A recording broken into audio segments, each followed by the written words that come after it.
people, how are you today? Today I'm just going to do this thing with my little helper. I love her, she's amazing. I guess that people who love dogs understand me. Okay, without further ado, I'm going to review this thing. It's this Monstrous thing by Mackenzi. I'm going to leave the summary here. And I have to say that if you like Frankenstein and you love steampunk, you're going to love this book.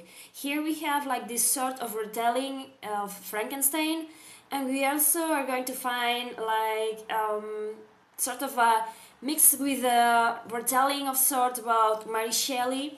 And also we are going to find, as I say, a lot of steampunk and clockwork things that makes this book like this kind of unique blend that I loved. I began reading the guides of Mackenzi, you know, the ones I mean. I think here we have a picture of this.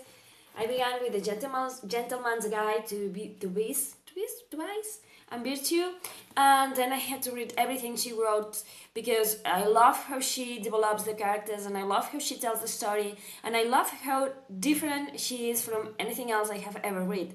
So it was a question of time until I got my hands onto her first book, and I have to say this is the second time that I have read this one, so yeah, I love this one.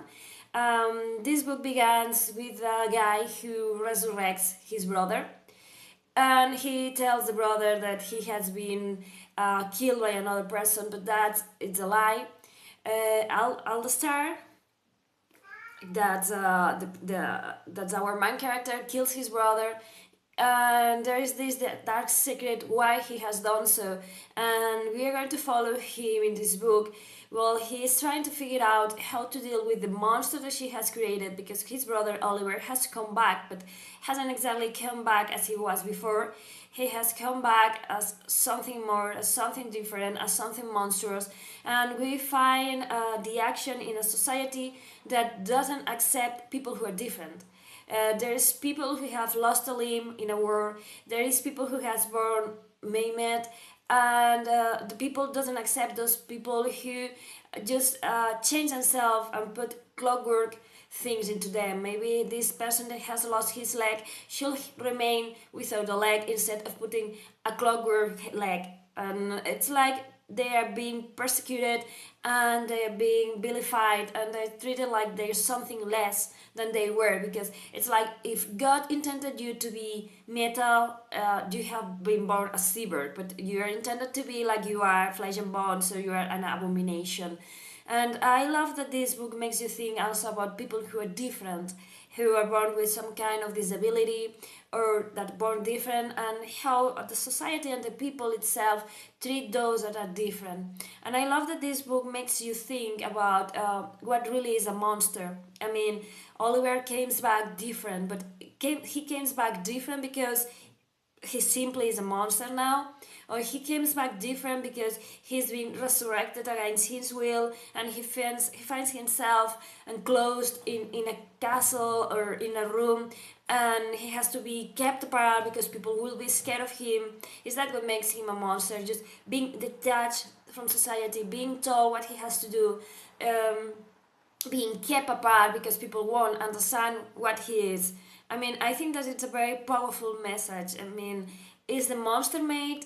Is the monster born? Or is just society that turns those who are different into monsters? So it's they have it easier to ban them from the rest of the society. I mean, if you are a monster, we don't owe you anything, so we can say just go away. You know what I mean?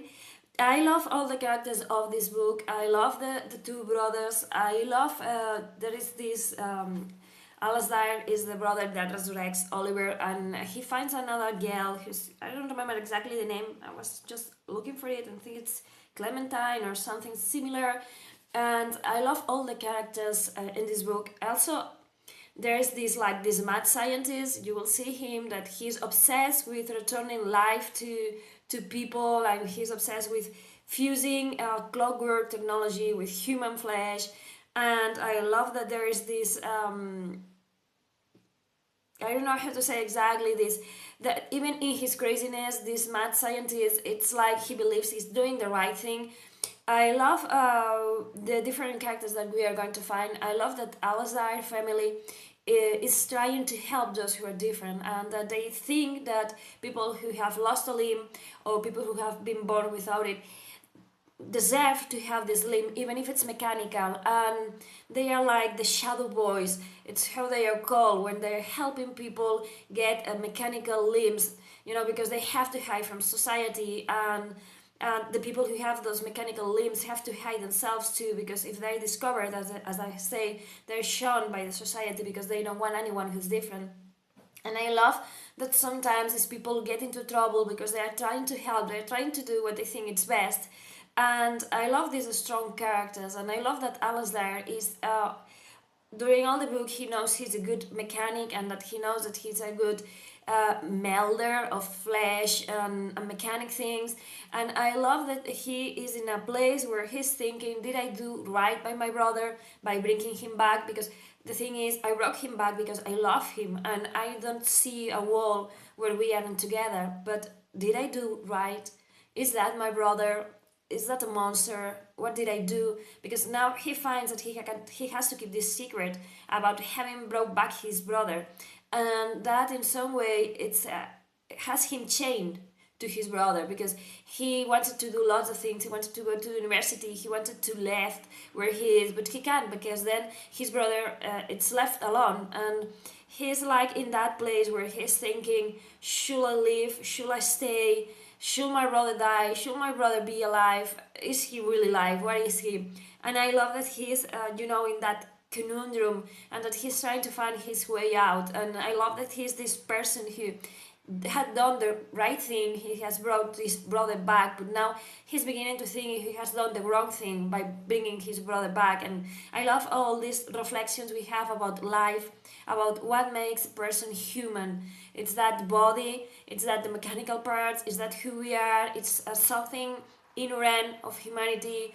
And I love the reflection, because I have thought that about humanity for a long time, that there's parts in this book that state that all of us are monsters. All of us have the capacity of doing great things, but all of us have this deep shadow lurking inside that can do also horrible things. And I love that maybe the monster is not the one that you think it's so obvious, and maybe the humans are worse, or maybe both monster and human need each other to balance. Well, you will read this book and you will have your optics. It's very similar to Frankenstein, in which it makes us think about where the creation ends, where the creator ends, and what's the result, and what's the monster, and what is going on.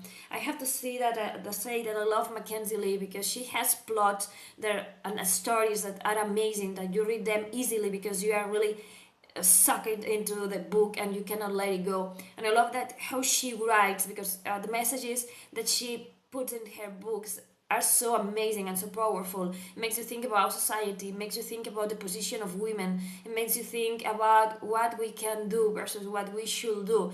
Maybe you can do something, but should you do that? Or you should, let nature or let life follow its course, or you have to try and alter it, and what's the consequences? I love that she makes you think, and I love this powerful retelling of Frankenstein, because I have always loved this man who's recreated and being brought back, and then he sees that the world around him doesn't understand what he is, and not more than he does. And sometimes it's his own actions that reflect on the rest of the world, or maybe it's the world that reflects on him. I love all the characters because all of them are so well constructed, are so rounded, and I love this the way in which Mary Shelley is portrayed in this book. At the end, you will have this bit of information about her, what really happened with her life, and what were the artistic licenses that Mackenzi Lee took. And I have to say that all the way in which all the stories told about the writing of Frankenstein, the presence of Mary Shelley, and this resurrection of the brother, and the fact that there is people who need mechanical parts to work, all of that blend so incredibly good, so seamlessly, that this book is amazing. It's one of my favorites, and I will recommend it to anyone who likes dark fantasy, or that likes the steampunk or Frankenstein, or the conundrum of what's being human and what it's being a monster, and people who like books about people who are different and I would recommend it to anyone really. So thank you for watching. Bye.